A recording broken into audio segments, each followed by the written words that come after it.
श्री, मला सांग, पद्मजा जाण्याआधी सगळ्यात शेवटचं काय म्हणाली होती तुला? Goodbye. आणि मग पुन्हा कधीच नाही येण्यासाठी गेली ती. श्री, आता घरात कोण कोण आहे?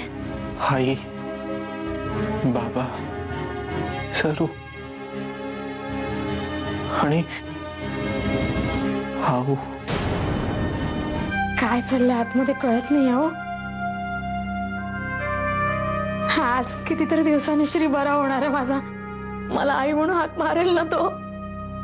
मग कान ना असे आतुर झाले तो त्याच्या तोंडून आई ऐकण्यासाठी. एकदा का माझा श्री बरा झाला ना की त्या अंजलीच्या जाचातून मुक्त होईल तो. श्री, मी एक सायकियाट्रिस्ट आहे आणि तुझ्यापासून काही लपवणार नाहीये मी. श्री,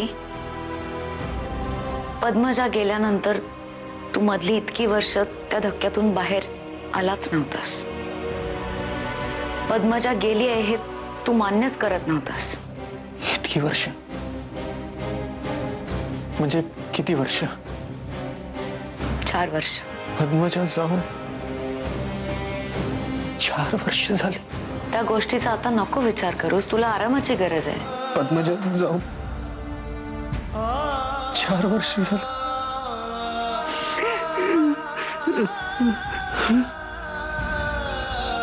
आई, बाबा,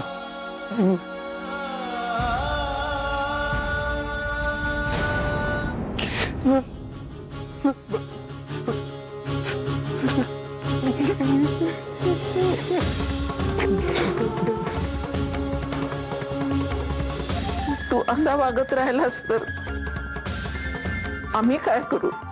अरे पद्मजा इथे परत येऊ शकत नाही हे मान्य नको का करायला?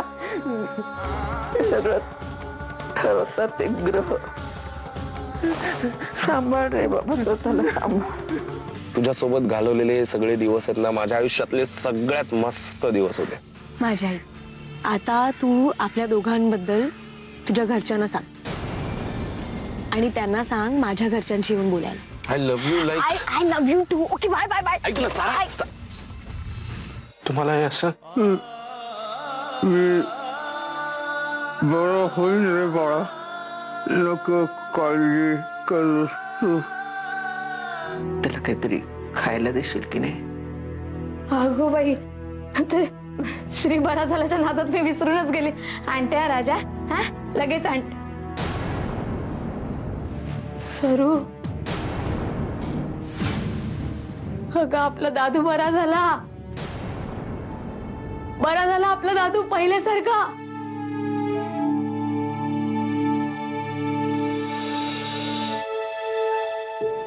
सरू, पद्मजा गेली. आता या सगळ्याचीच सवय झाल्यासारखं झालंय. तू असं हरल्यासारखं का बोलतेस अंजली?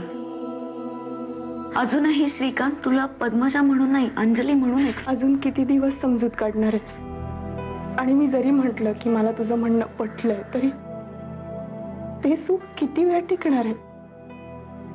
श्रीकांत समोर जाईपर्यंतच ना. असं हरून जायचं नसतं. आपणच आपलं आयुष्य सोपं करून घ्यायचं असतं. हो, ऐकलंय बऱ्याचदा तुझ्या तोंडून, पण स्वतःवर वेळ आली की नाही जमत. आज श्रीकांतला सत्याची जाणीव झाली, पण माझं काय? माझ्या आयुष्याची पाटी पुन्हा कोरी ती कोरीच. तुम्ही काही काळजी करू नका बाबा. इथून पुढे आता सगळं चांगलंच होणार आहे. बघा आता तुम्ही पुन्हा पूर्वीसारखे चालायला आणि बोलायला लागाल. आपण खूप मोठ्या डॉक्टरांना जाऊन भेटूया. हो ग बाई, खरंच सगळं चांगलं होणार आहे.